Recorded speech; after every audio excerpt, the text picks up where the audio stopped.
Magandang umaga po sa inyong lahat. Let me start by thanking every single person here. I'd like to thank the staff and our media friends for allowing this event to take place. The reason why I have to thank all of you is because dun sa first floor, may mga nagsasabing hindi papasukin ng resource persons natin. So kailangan ko po silang sunduin. Nung sinundo naman, ang ating staff doon, napakaayos naman, humihingi naman ng mga pangalan, mag-register daw si guest. Sabi ko, there are guests. So walang problema, pinapasok po siya. Maraming salamat sa inyo. Our media friends, you're always welcome to cover. Pasensya na parang nagkaroon ng konting gulo, but definitely we do not in any way intend for any of you not to be able to cover our events in the Senate anytime. On that note, nagulat lang ako kasi maayos naman. Sabi ko doon sa ating resource persons, halika na, sinusundo ko kayo, let's go in. Nagulat na lang ako na nakita ko doon si Secretary John Vic Remulla. Tinaharang ako. I never thought the day would come that somebody would prevent me from entering the Senate. This is my office. Again, thank you. Di ko rin nakalain na yung Senate staff, yung media, dahil nasama na kayo doon. Kayo pang nakatulong na makarating ako dito sa hearing na to. This is the Senate. This is the halls of democracy. We will hold our hearing and we will continue. So hindi na ho akong papaligoy-ligoy. Good morning again po sa inyong lahat.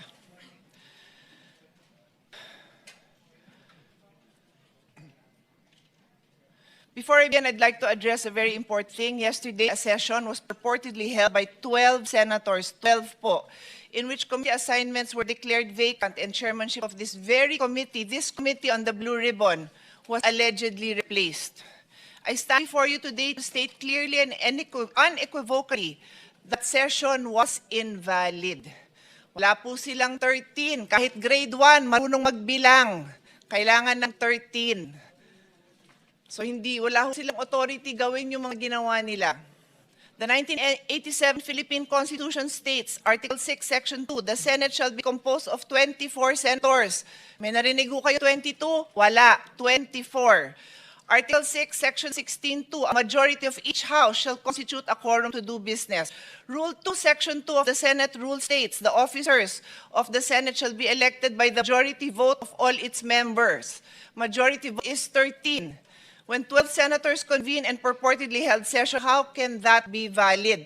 Nung tumayo po si Senator Gatchalian at sinabi niyang, ang dami hong posisyon, di ko na humaalala lahat. Acting, presiding officer, Senate, President Pro Temp, Acting Senate President. Paano nangyari yon? Buhay pa po si Senator Legarda. Kailangan po 13. Sabi nga, the officers of the Senate shall be elected by the majority vote of all its members. Buhay pa po si Senator Legarda, hindi pa po siya pinapalitan. Kaya hindi po pwedeng magkaroon ng another Senate President Pro Temp. I also say this for the sake of our staff na litong-lito na sa ginagawa ng mga kasama natin. Yan po ang reason kung bakit tuloy ho tayo, because I would happily give up this position. Alam niyo po yun, hindi ko pinapangarap na maging chairman dito. I'm just doing my job. So I just needed to lay that on the basis para hindi na issue yon kung bakit ako nag-hearing, kung bakit tayo may hearing today. I have a longer speech, but because of the events that have transpired, I want to give floor to the Senate President, and then I will turn this over to the subcommittee chairman, Senator Marcoleta. I have already issued a letter to him. Later on, babasahin ko. Nasa karapatan ko din po yon as chairman of the committee. Kine-question nyo nung sinabi ni Senate President na magkakaroon ng subcommittee. Napakaluwanag din sa rules namin. The chairman can create any subcommittee anytime.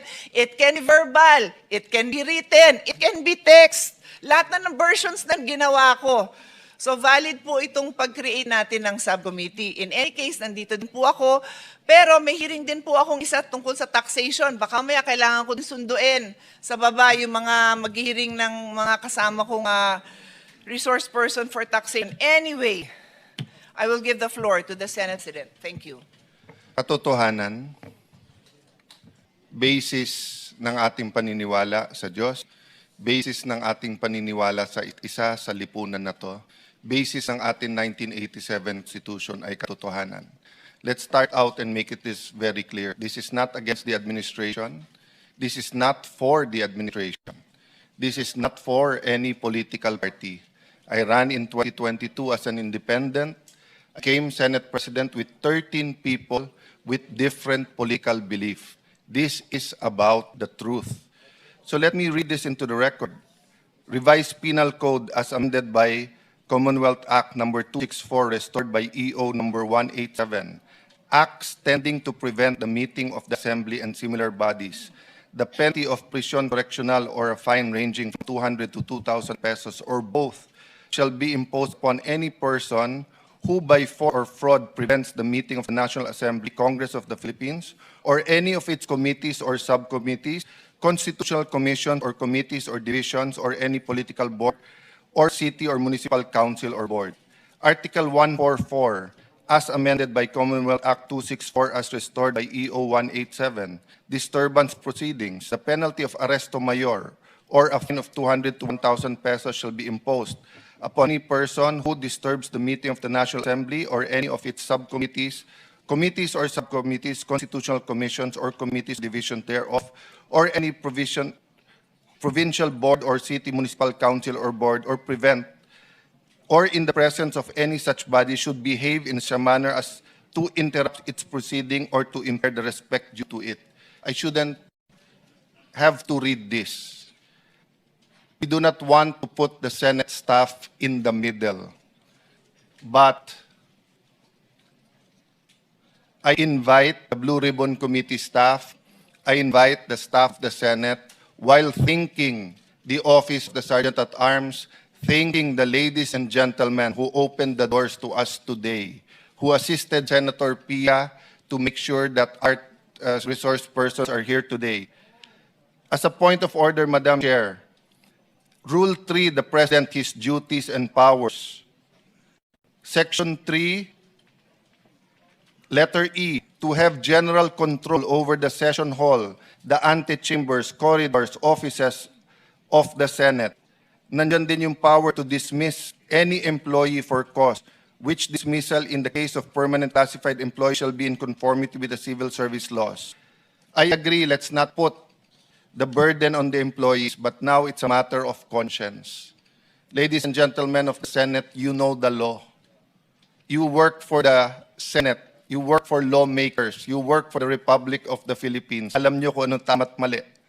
Dun sa hindi nakakasiguro, let me read you the rule. Section 1, the Senate shall elect in the manner provided, hereafter provided, President, a President pro tempore, a Secretary at Sergeant at Arms. These officers shall take their oath of office before entering the discharge of their office, the duties. Section 2, the officers of the Senate shall be elected by a majority vote of all its members. All its members, 13 po ang kailangan. Should there be more than one candidate, etc. So, the legitimate Senate President pro tempore is Loren Legarda. Our Senate Secretary is Jose Luis Montales. Sabi po sa Section 4C, pwedeng magkaroon ng acting if in the event of resignation, di po ako nag-resign.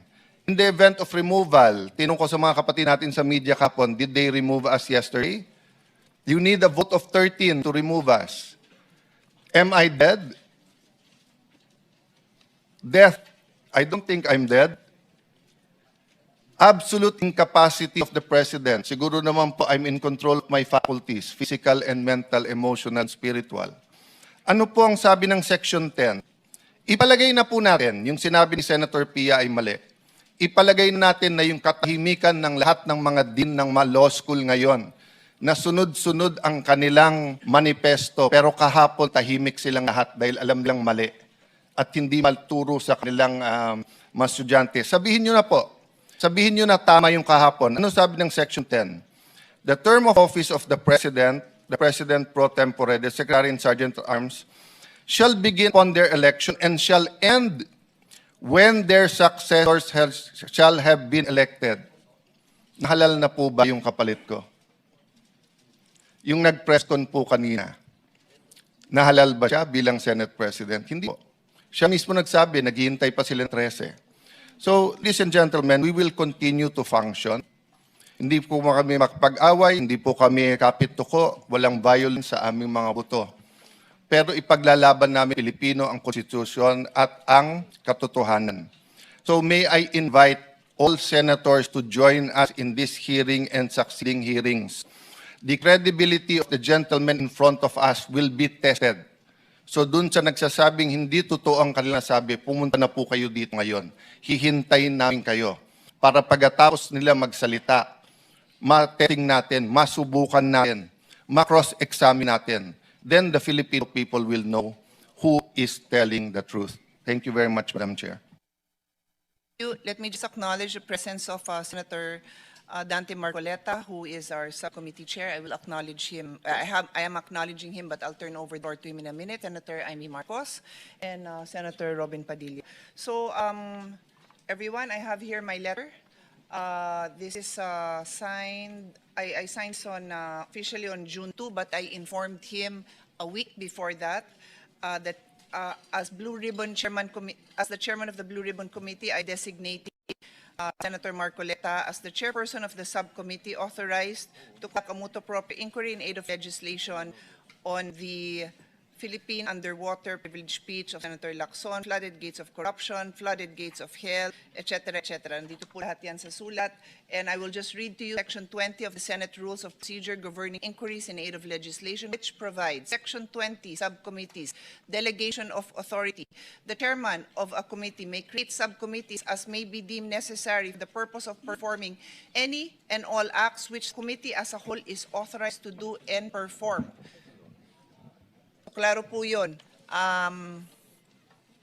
Sayang lang kasi ang time at ang energy ng tao na yung mga kasamahan mismo natin sa Senate ay nagbibigay po ng reason for people to doubt that this subcommittee is authorized to be formed. It is. So it's very clear in our rule. Hindi na to dinidebate kung gusto lang naman ng mga tao na maliwanag. So on that note, I will move to the side so Chairman Dante can take over. And then I will also be in a taxation hearing later. I will be able to stay for a while. Thank you.